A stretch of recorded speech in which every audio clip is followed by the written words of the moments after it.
Bihar Mithila news में आपका स्वागत है। मैं मनोज, और जब भी कभी गंभीर मुद्दा होता है तो मिथिला मजदूर सड़क तक उतरती है। और हम बता दें, अभी एक काफ़ी महत्वपूर्ण मुद्दे पर हम बात करेंगे। दरभंगा में जितने स्कूल हैं उनके कंधों पर जो जिम्मेवारी है, उसके सचिव हमारे साथ हैं पब्लिक स्कूल एसोसिएशन के बिल्टू सनी जी। बिल्टू जी, आपका स्वागत है। बहुत बहुत धन्यवाद मनोज जी। मिथिला मंच न्यूज़ के आप दरभंगा जोन के हेड हैं। आप इस स्कूल में पधारे, इसके लिए आपको कोटि कोटि धन्यवाद। और हम बता दें, ये एक अहम सवाल अभिभावक से लेकर के दरभंगा की तमाम जनता जाननी चाहेगी कि आखिर कोरोना संक्रमण से उबरने के बाद जो स्कूल एसोसिएशन है वो सभी स्कूल को क्या दिशा निर्देश दे रहा है, क्योंकि इसी के आधार पर कोई भी अभिभावक अपने बच्चों को घर तक भेजेगा। जिसमें दो महत्वपूर्ण सवाल है कि जो मंथली शुल्क है या ईयरली शुल्क है उसका क्या होगा, बच्चों का सिलेबस कैसा होगा, बच्चों जब स्कूल में जाएंगे बच्चे तो वहाँ पर किस तरह का कोरोना गाइडलाइन का पालन होगा ताकि बच्चे सुरक्षित हों। पहला सवाल, किस तरह की तैयारी, क्योंकि आपके कंधों पर जिम्मेवारी है अभिभावक को संतुष्ट करना, तो किस तरह आपने दिशा निर्देश दिया पब्लिक स्कूल एसोसिएशन के? मनोज जी, आपका जो विषय है निश्चित रूप में एक अभिभावक और शिक्षक के लिए चुनौतीपूर्ण है। एक तरफ अभिभावक जब अपने बच्चे को भेजते हैं तो उनका एक ही उद्देश्य रहता है कि मेरे बच्चे 100% सेफ्टी होकर के अच्छी एजुकेशन ले जाए। दूसरी तरफ चूंकि शिक्षक या स्कूल के प्रबंधक भी समर्पित है, जो जिस आशा और विश्वास के साथ गार्जियन बच्चे को मेरे यहाँ भेजते हैं, हम निश्चित रूप में इस कोरोना प्रोटोकॉल का 100% पालन करें।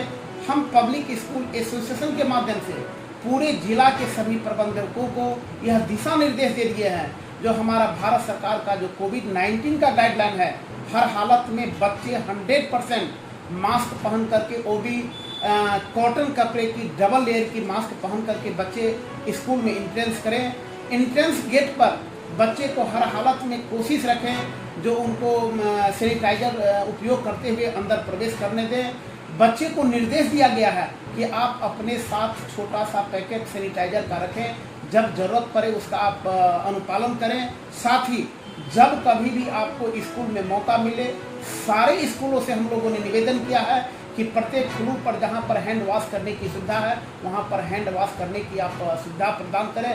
साथ ही प्रत्येक फ्लोर पर एक स्पेशल दाई नियुक्त रहेंगे कि अगर किसी बच्चे को कोई परेशानी हो तो तुरंत वह प्रबंधन को सूचित करवावे। साथ ही प्रत्येक बेंच पर, चूँकि सारे स्कूलों में कमरे की संख्या कम नहीं है, हम लोग सारे स्कूलों के प्रबंधकों से निवेदन किए हैं कि सोशल डिस्टेंसिंग जो एक नियम है उसका हम लोग 100% पालन करें। एक बेंच पर कोशिश करें कि एक बच्चे को ही हम बैठाने का काम करें। टीचर भी अपनी दूरी बना करके उस एजुकेशन को शिक्षा देने का काम करें। और मुझे आशा और विश्वास है कि इस कोरोना प्रोटोकॉल का 100% अनुपालन प्रबंधन करवाते हैं। साथ ही 1.5 वर्ष से जो स्कूल बंद है, सारे स्कूल समर्पित है कि मैं किसी भी स्तर पर जो 1.5 साल पहले हमारे बच्चे का जो फीडबैक था वह फीडबैक को हम अविलंब पूरा करें। हम अपने टीचर से अधिक मेहनत करने का हम कोशिश करेंगे। तो हम बता दें कि सभी स्कूल की जिम्मेवारी भी हो रही है और कार्य भी कर रहे हैं, क्योंकि बच्चों का भविष्य स्कूल में निर्भर करता है और स्कूल पूरी तरह एक ऐसा माहौल तैयार करने में जुटी है ताकि अभिभावकों का विश्वास पूरी तरह हो सके। सबसे बड़ा सवाल ये भी है कि बच्चे अगर स्कूल आते हैं तो गुणवत्तापूर्ण शिक्षा के लिए, और ये पब्लिक स्कूल एसोसिएशन की जिम्मेवारी है कि सभी स्कूलों के साथ बैठकर वो दिशा निर्देश तय करें कि किस तरह सिलेबस पूरे किए जाएंगे, क्योंकि मात्र 7 या 8 महीने बचे हैं और इस सिलेबस को पूरा करना एक कठिन चुनौती होगी। या तो सब्जेक्ट छोड़ना पड़ेगा या फिर किसी तरह सिलेबस को पूरा करने का प्रयास किया जाएगा जिससे नुकसान बच्चों को होगा। तो इसके लिए किस तरह की तैयारी की गई? मनोज जी, जब स्कूल खुली थी उसके 2 दिन के बाद पब्लिक स्कूल एसोसिएशन दरभंगा की कार्यकारिणी की बैठक हुई थी और उस कार्यकारिणी में हम सबों ने निर्णय लिया हुआ था कि गुणवत्तापूर्ण शिक्षा देने में कोई भी प्रबंधन किसी भी तरह का कोई कमी नहीं करे।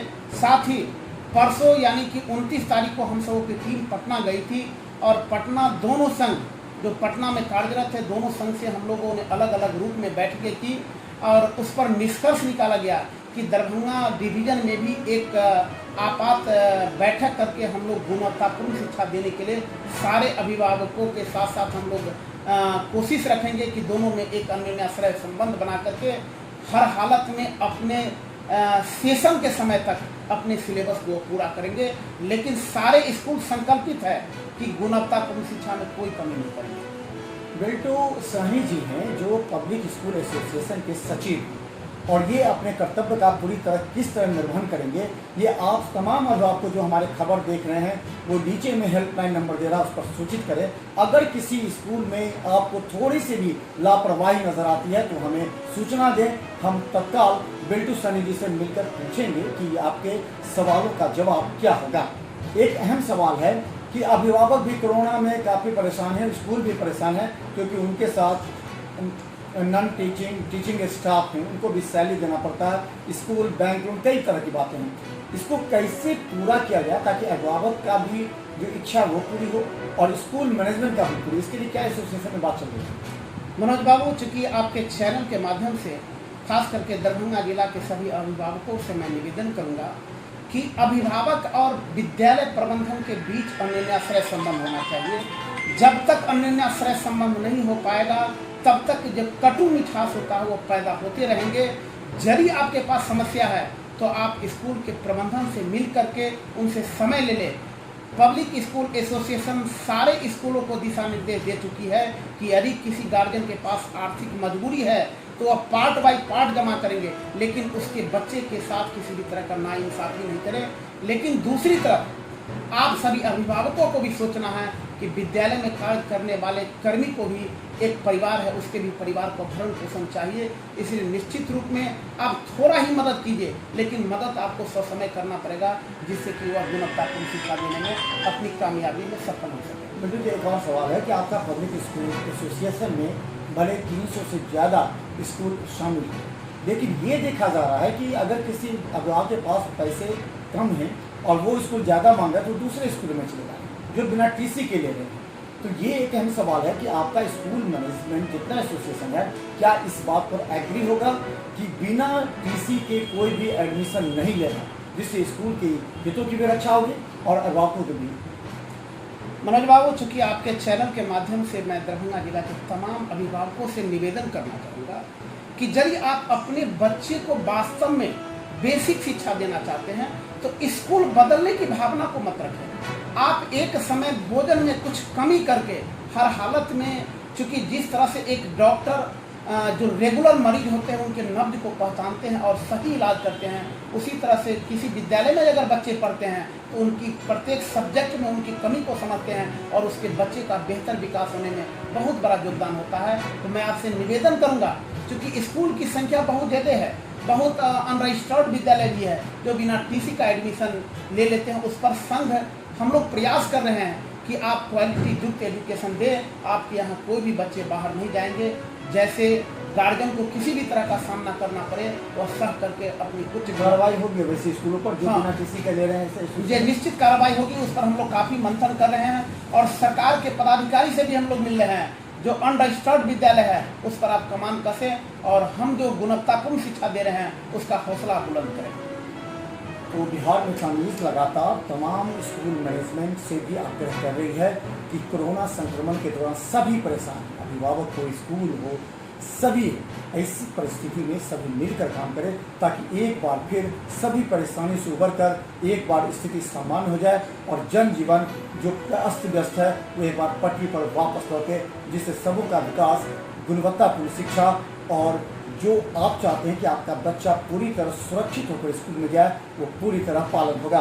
टीवी चैनल पर आप नीचे में चल रहा होगा हेल्पलाइन नंबर, अगर कोई समस्या हो किसी भी स्कूल से तो आप फ़ोन करें, आप हमें सूचित करें। हम खुद स्कूल मैनेजमेंट पर जा करके या फिर बिल्टू साहनी जी से हम सवाल पूछेंगे कि ऐसा क्यों हो रहा है आपके साथ। देखते रहिए बिहार में न्यूज़। हर अपडेट खबर यूट्यूब में सब्सक्राइब करें क्योंकि हम रखेंगे आपको अपडेट। धन्यवाद।